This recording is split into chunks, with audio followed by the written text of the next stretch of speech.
BMW 5 Series F10, but the grille was a little bit damaged and curved. 55,000 miles on it. Cost me 14,000 pounds. Driving this car feels safe, stable and comfort. Guys, every single time I get behind the wheel of this car, I feel pure joy.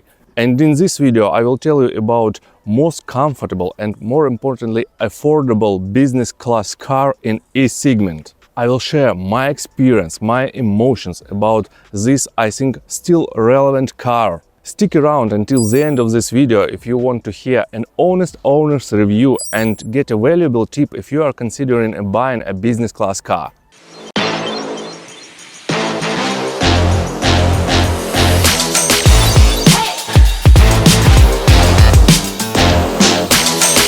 Yes, this BMW 5 Series is no longer in production, but I believe that there are a lot of people, I would say thousands of guys, who are dreaming of owning this one. Why?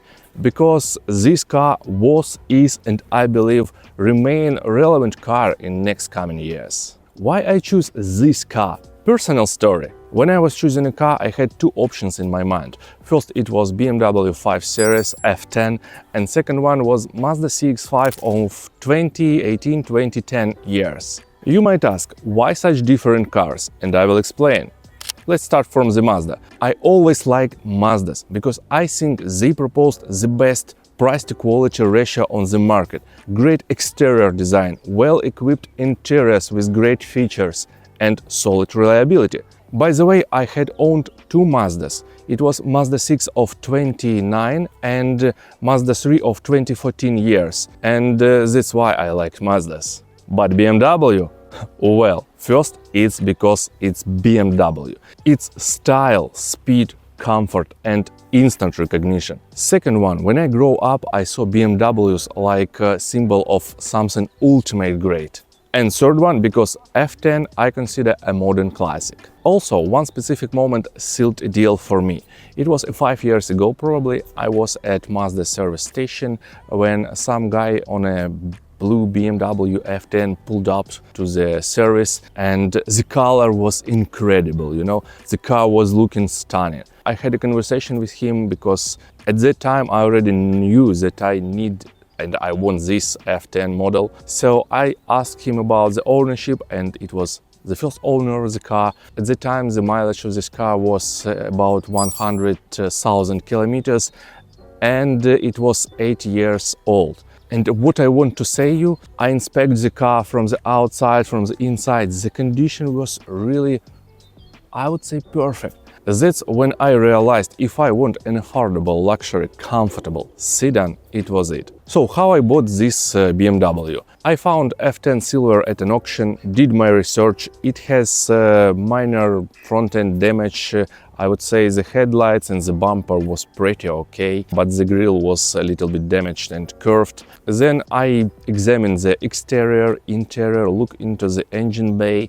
Everything looked solid. At the time, the mileage of this car was 55,000 miles on it, which is pretty low for that car with these years. And it has only one owner on it, so I decided to go for it. And after all fees and repairs, the car cost me 14,000 pounds.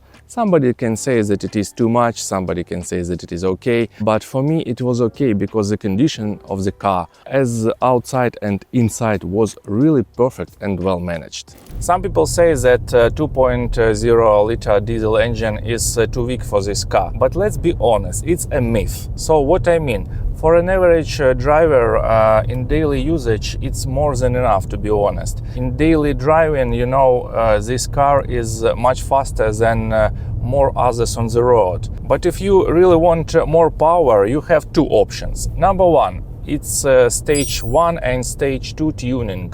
It's boost the engine performance, yes. And option number 2, it's go to the 3.0 liter engine, and I'm guaranteed that emotions would be on another level. But let's not forget about the safety, because this car makes, I mean with 2.0 liter engine, makes 180 kilometers per hour effortlessly, and if you did not watch on your speedometer, you even cannot recognize it. So The question, why do you need more? I love how this car looks from every single angle. Those angel eyes, the classic kidney grille, BMW doesn't make them like this anymore. When people see these headlights in their rearview mirror, they start to worry. Side profile, it looks great. Just look at these tail lights, I love them. What do you think about new BMW 5 and 7 Series? I mean their new kidney grille and their headlights. Personally, I believe the F10 and G30 retain the true BMW character. The newer oversized grilles, not so much, to be honest. Massive illuminated kidney grille of today's BMW 5 and 7 Series, to be honest, leaves me with mixed feelings. Is it modern or bold? Or did BMW lose a classic charm that made them recognizable for decades? What do you think about that? Write in comments. The moment you sit in the driver's seat, adjust everything to your liking. The seat position, the steering wheel level, mirrors. You realize that the seat position is perfect. For reference, I am 189 centimeters tall and I am sitting above the wheel, and I have the clear view of the hood. What I get, I have clear feeling of car dimensions, especially on these narrow roads in Great Britain. The mirrors are the right size because they're not too small and not too big like on SUVs. What can I say about suspension and ride quality? So it's quite comfortable and soft, really. Also, I wanna outline that I have 18-inch wheels with standard profile tires, not low profile, and it also adds to comfort, by the way. This car absorbs road imperfections perfectly. There are multiple driving modes like Eco, Comfort, Comfort Plus, Sport and Sport Plus. I usually use Comfort mode, and to be honest, I tried Comfort Plus and the only difference I noticed was higher fuel consumption. And of course I tried Sport and Sport Plus modes. What I've noticed, the engine works on higher RPM and of course it leads to higher fuel consumption and much higher than on Comfort Plus mode, I wanted to say.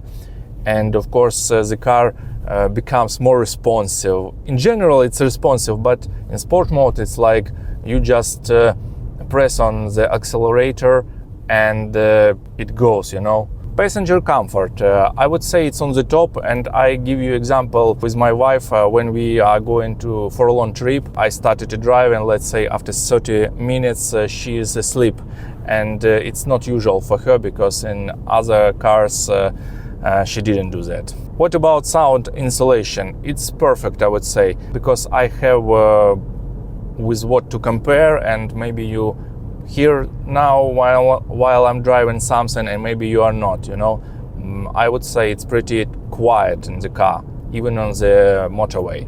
And of course about maintenance. After 1.5 years of ownership and 20k miles mostly on highways, my car now has 75,000 miles on its odometer. And what can I have done in terms of maintenance?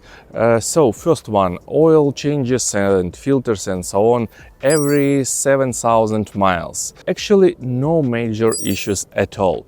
The only problem I had, it was the rear right spring, as I know the weak spot in this model because it has a heavy rear end and it was easy to fix it. Final thoughts, why this car is still worth buying?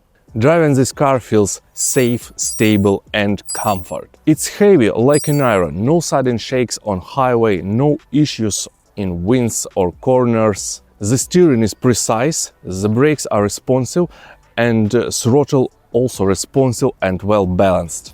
I even driven this car for a long trip across Europe, and the only reason I was tired is because of sitting too long, because the driving was so comfortable and feels no tire.